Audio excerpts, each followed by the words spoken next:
Olá, amigo. Seja bem-vindo. Eu sou o professor Moreno e você está ouvindo o Noites Gregas, este podcast dedicado aos mitos e às narrativas que herdamos do mundo antigo. Salve, ouvintes! Eu sou o Felipe Speck e nós chegamos hoje ao episódio 46 do Noites Gregas. No episódio passado, o 45, nós tratamos da fundação de Troia e agora vamos falar de um casal que é chave no início da saga. São os pais de Aquiles, Tétis, uma lindíssima nereida cortejada por Zeus, e Poseidon, que é prometida a Peleu, um destacado herói educado pelo centauro Quirón. Essa união, como vocês vão ouvir do professor Moreno, é arranjada para evitar uma crise no Olimpo. Peleu e Tétis, então, terão um filho chamado Aquiles, um dos protagonistas da Guerra de Troia. Neste episódio, então, o professor Moreno narra os antecedentes dos personagens, as suas origens, e explica como os caminhos dos dois se cruzaram e mostra no final o sofrimento de Tétis, a deusa condenada a criar um filho de vida gloriosa, mas finita. Um bom episódio, pessoal!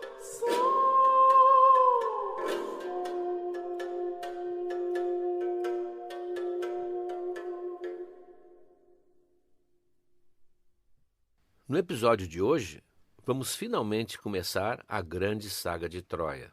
E ela, como em todas as grandes histórias, como no Poderoso Chefão, começa com um casamento. Nesse caso, é um casamento especial em vários sentidos. Primeiro, porque é um casamento desigual entre uma deusa e um mortal. Tétis, a bela e delicada Nereida, vai casar com Peleu, um herói verdadeiro, um herói profissional, mas que vai morrer um dia. Segundo, porque dessa união vai nascer um único filho, o incomparável, formidável Aquiles, o guerreiro mais importante da Guerra de Troia. Portanto, sem esse personagem, não haveria a saga que nós vamos acompanhar. Terceiro, porque sendo uma deusa casando com um mortal, esse casamento vai ter um ar festivo, onde deuses e homens vão confraternizar numa festa que poucas vezes vai se repetir. Essa vai ser, talvez, a penúltima ocasião em que haverá uma confraternização entre deuses e mortais.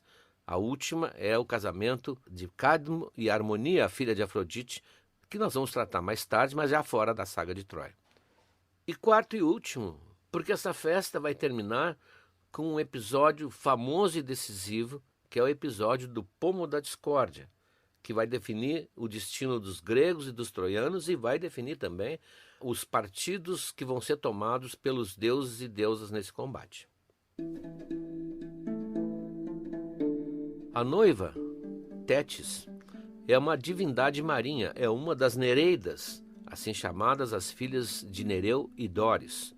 As Nereidas são ninfas que vivem nas águas que banham a Grécia. Porque também existem outras ninfas da água, que são as Oceânides, mas que não atuam onde as Nereidas atuam, há uma divisão de território. E como todas as águas têm ninfas, também temos as Náiades, mas essas são ninfas de água doce. Essas habitam as fontes, os lagos, os rios, e vão aparecer em vários mitos. Há ninfas por toda parte. Ela é a mais importante das Nereidas. É quase uma líder das Nereidas, como se vai ver em episódios na Ilíada, quando ela convoca o coro das Nereidas para celebrar um funeral depois. As Nereidas de Tétis são todas lindas, jovens, sempre representadas seminuas, como cabe a uma ninfa, e que vivem numa gruta no fundo do mar, próximo ao pai e à mãe, ao Nereu e a Dóris. Elas ajudam os marinheiros, elas ajudam os pescadores, algumas inclusive saem da água e vão viver na superfície com algum apaixonado, com um marido, com um noivo, durante muito tempo. Elas não precisam obrigatoriamente viver submersas, não são peixes, é bom definir isso. Ela já participou em outros episódios da mitologia. Por exemplo, como nós vimos nos primeiros episódios, Hefesto, o deus ferreiro, ele tem um problema com a mãe dele, a Hera. Inclusive, ele é jogado do alto do Olimpo para vir se estatelar aqui embaixo. Uns dizem que foi a Hera que jogou, e na Ilíada, inclusive, ela diz que jogou, empurrou. Porque ele era disforme, e ela então o rejeita e ele vem bater aqui embaixo, na água, e fica para sempre manco por causa disso. Outros dizem que foi Zeus. Não importa. Naquela queda famosa de Hefesto, ele vai atingir o mar, quase o Mediterrâneo, perto da ilha de Lemnos.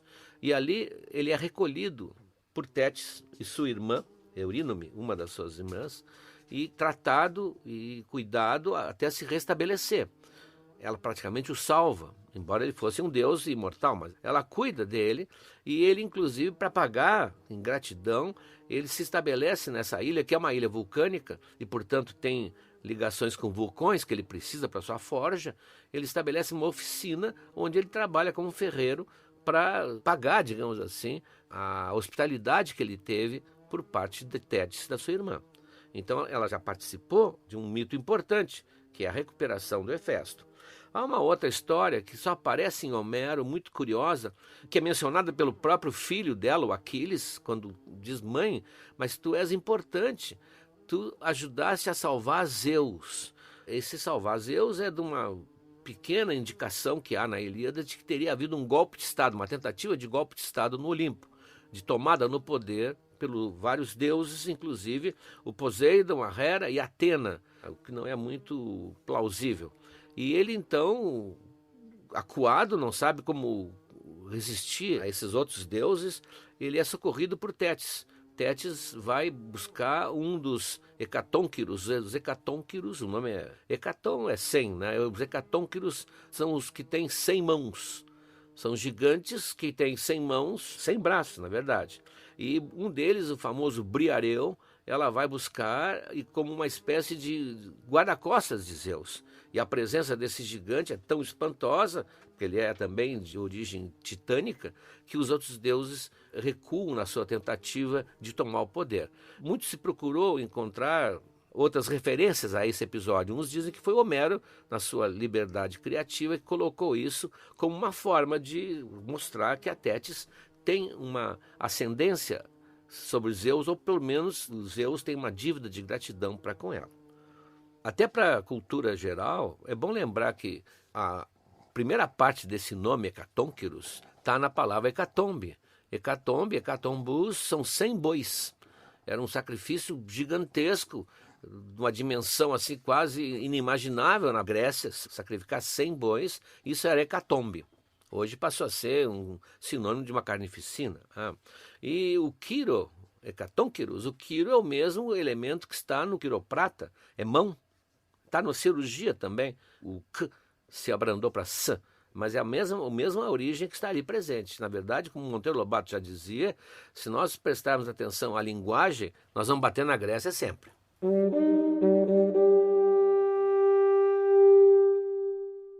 Mas talvez o maior poder de Tétis, a delicada deusa de pés prateados, como diz Homero, é a atração que Zeus sente por ela. Ela foi criada por Hera até a adolescência, portanto, na proximidade de Zeus. E ela é belíssima. E logo Zeus, com aquele seu olhar que nós já conhecemos, começa a cortejá-la. Ele e o seu irmão Poseidon, os dois conquistadores incorrigíveis. Evidentemente que ela se sente muito lisonjeada. Uma moça, uma jovem, de repente, sendo o objeto de disputa do rei dos deuses e do irmão dele. Mas ela não cede a nenhum dos dois, até porque ela estaria muito mais atraída por Zeus. Mas como ela é leal a Hera, ela tem gratidão a Hera que a criou e a protegeu, ela jamais vai ceder ao assédio dele. Aí vem à tona um velho oráculo. Aqui vamos lembrar mais uma vez, o oráculo é uma palavra que tem dois sentidos.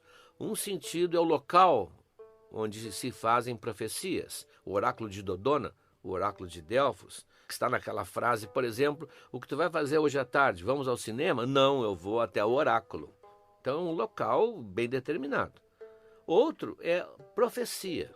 Existe um oráculo que diz que o dia que uma vaca malhada sentar numa água estagnada, haverá uma cidade que nascerá ali. Então, a profecia. Aqui há uma profecia. Então, descobre-se uma profecia, aparece no ar do tempo uma profecia que diz que o filho que nascer de Tétis terá muito mais poder do que o seu pai. Ora, nós vivemos num mundo olímpico em que todo o problema sempre foi o da sucessão. Zeus e Poseidon, os irmãos todos, participaram da deposição do pai, do Crono, e assumiram o poder, que depois foi dividido entre Zeus, o Poseidon e o Hades. Então sempre há aquela preocupação, como também em vários mitos com os reis, que alguém vá substituí-los. A simples menção ao fato de que nascerá um filho que será muito mais poderoso que o pai, imediatamente faz os dois galãs se afastarem. Na mesma hora, eles puxam o freio de mão e não vão continuar. E tem até que dar uma solução de como descartar a jovem depois de tudo que eles andaram dizendo e prometendo e fazendo. Não havia aquilo de hoje, não telefona mais, bloqueia o WhatsApp. Não existe isso, eles tinham que dar uma solução. E uma solução que aparece, eles resolvem casá-la para que com isso ela ficar inalcançável, inatingível, e haver uma desculpa até para eles não continuarem a sua corte que eles faziam. Uns dizem que Zeus ficou tão ressentido com a contínua recusa de Tétis que ele, para esse casamento, escolhe um mortal. Vai casá-la com um mortal como uma espécie de castigo. Outros dizem que não foi isso, que a ideia é que casando-a com um mortal, o filho dele, que vai nascer, mesmo que seja mais poderoso do que ele, vai ser mais poderoso que um simples mortal. E vai morrer. Portanto, o problema será solucionado pelo próprio passar do tempo. E outros dizem que foi a Hera. A Hera que, percebendo o perigo que rondava a sua casa, percebendo o fascínio de Zeus pela jovem, mas também percebendo que ela, a jovem, mantinha-se na distância regulamentar, ela então é que resolve armar essa ideia, colocando na cabeça de Zeus, o que não é difícil, uma esposa colocar na cabeça do marido, principalmente no tempo dos deuses, colocou a ideia. Então, o Apolônio de Rhodes, inclusive, narra um diálogo. Ela chama a Tétis e diz: olha, querida, a vontade de Zeus é que tu cases com um mortal. Bom, com isso ela colocou a coisa já definitiva. Então, diz ela: então, fala Hera, na esperança de fazer de você uma noiva e mãe feliz, só falta acrescentar amiga, escolhi Peleu, o homem mais nobre vivo, para ser seu marido. Convidei todos os deuses e deusas para a festa de casamento. E eu mesmo vou carregar a tocha nupcial em troca da lealdade e deferência que você sempre mostrou por mim. Quer dizer, ela está fazendo um favor, mas ao mesmo tempo ela está fechando completamente a hipótese de Tétis recusar e ainda oferecendo-lhe um casamento. Naquele tempo tinha pessoas que se contentavam com a cerimônia do casamento, mesmo que depois fosse um inferno na casa deles. Então ela vai dar um casamento como manda o figurino.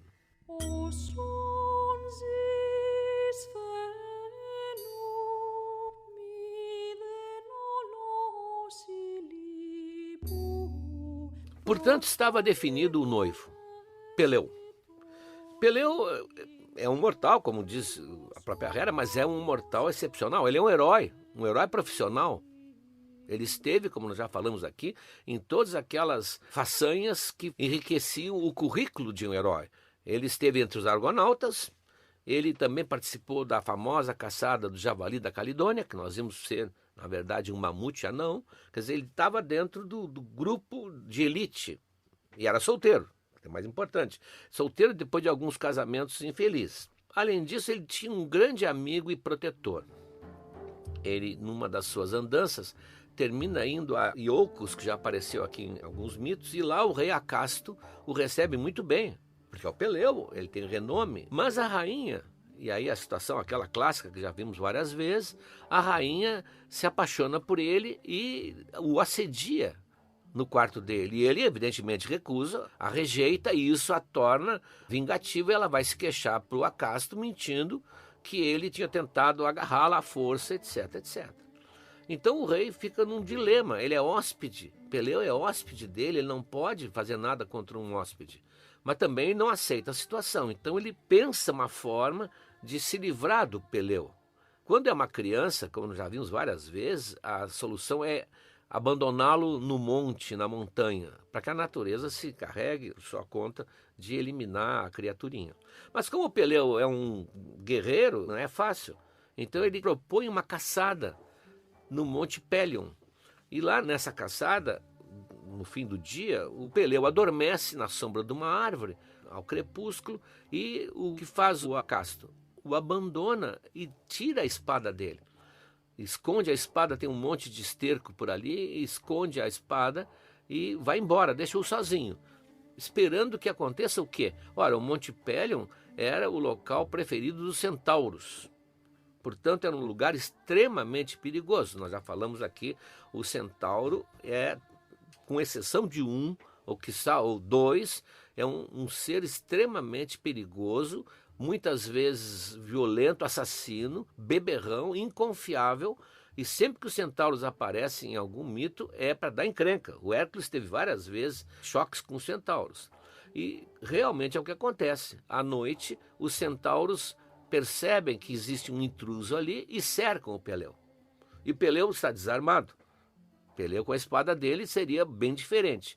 E ele está sem saber o que fazer quando surge o bom centauro, que já apareceu aqui tantas vezes, o Quiron, que vai ser o modelo de pedagogo, o modelo de professor, o sábio centauro, que criou tantos heróis, que vai criar o filho de Peleu depois, que é o Aquiles. Então surge o Quiron, devolve a espada que ele encontrou e consegue convencer os seus amigos que não tem que fazer mal nenhum, porque aquele ali é amigo dele.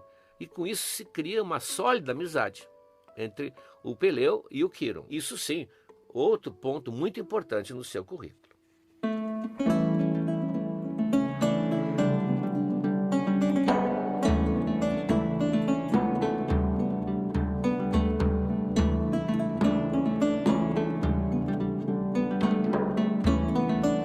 Peleu, portanto, foi o escolhido pelos deuses. Isso chega ao seu conhecimento. Ele já tinha visto Tétis quando as Nereidas acompanharam, em certo momento, o navio dos argonautas. E tinha achado Tétis fascinante, o que não era difícil, porque ela realmente era fascinante. Então, ele agora tem um problema de como conquistar a Tétis. A saga de Troia está cheia de promessas, como Paris vai ter a promessa de Helena, que ele vai ter a Helena, a mulher mais bonita do mundo. Então a promessa a Peleu é que ele vai ser o marido de Tétis. Mas ele vai consultar, ele precisa de informações, ele tem que ter dados a respeito dela. Uns dizem que ele consultou o próprio Quiron, outros dizem que não, que ele foi falar com Proteu, que é o velho do mar, o velho que vive no fundo do mar, portanto alguém que conhece bem o mundo submarino e conhece as Nereidas e conhece Tétis, evidentemente. Então o Proteu diz a ele que a Tétis, como todos os personagens marinhos, o próprio Proteu, é capaz de assumir várias formas, se metamorfoseia facilmente de acordo com sua vontade. Ela pode trocar por 5, 6 coisas, pode ser serpente, pode ser uma tigresa, pode ser um leão, pode ser um lagarto, um crocodilo, pode ser água, pode ser fogo, pode ser chama. Ela tem essa mutabilidade absoluta, que ela usará isso para escapar dele.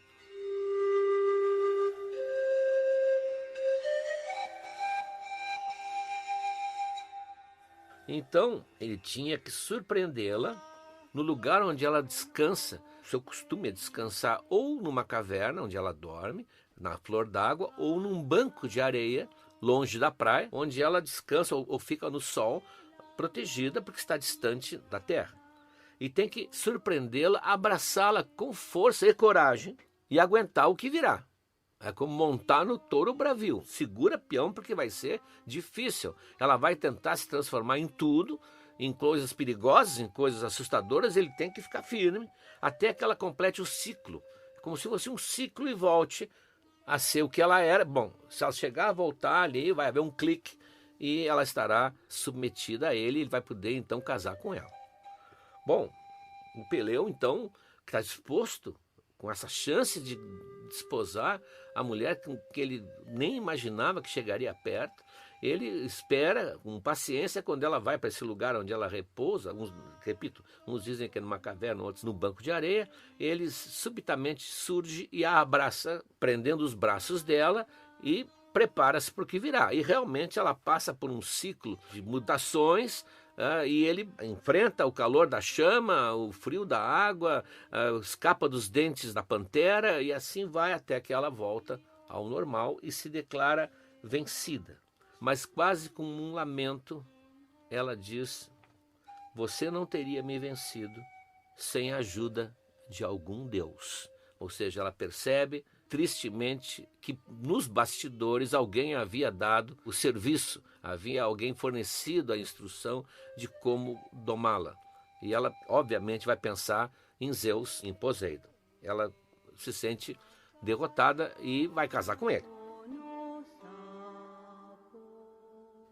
Até esse lugar onde ele a descobre, evidentemente, sempre tentam encontrar um lugar na geografia real. Dizem que era na costa da Tessália, tinha um promontório ali, que era ali que ela ficava. Tanto que essa costa toda ficou dedicada a Tétis, ficou como se fosse o território sagrado dela.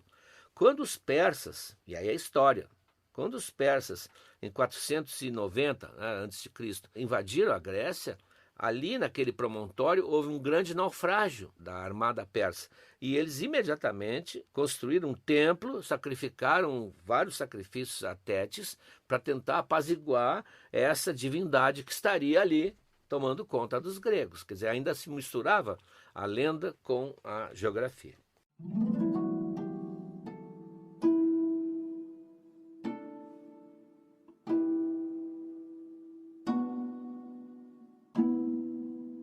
Você não teria me vencido sem a ajuda de algum Deus. Essa frase ela pronuncia com uma evidente tristeza, porque ela percebe o que virá pela frente. Ao casar com um mortal, ela terá um filho também mortal. E ela vai se colocar inexoravelmente na posição de uma mãe que sabe que seu filho tem os dias contados. Essa talvez é a grande característica de Tétis em toda a Ilíada. Ela é uma mãe trágica, ela sabe que não pode salvar o seu filho.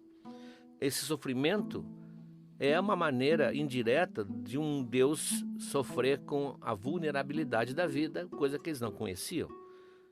Ela agora vai saber o que é esperar o último dia, o último momento, a última aurora da vida de um ente querido.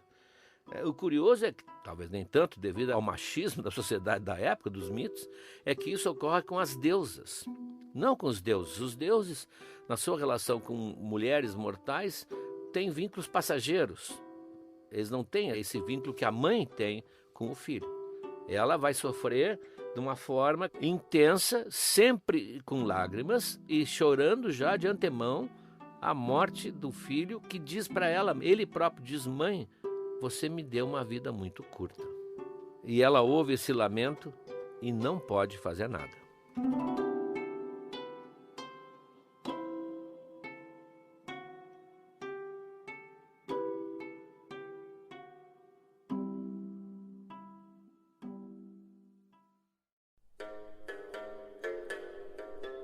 Agora que nós conhecemos bem o casal Peleu e Tétis, no próximo episódio nós vamos contar como foi o casamento dos dois, um acontecimento social extraordinário que uniu deuses e mortais e onde ocorreu o evento definitivo para a Guerra de Troia, que é o Pomo da Discórdia, em que o Paris tem que escolher entre Afrodite, a Hera e a Atena quem é a mais bela. É uma cilada, né?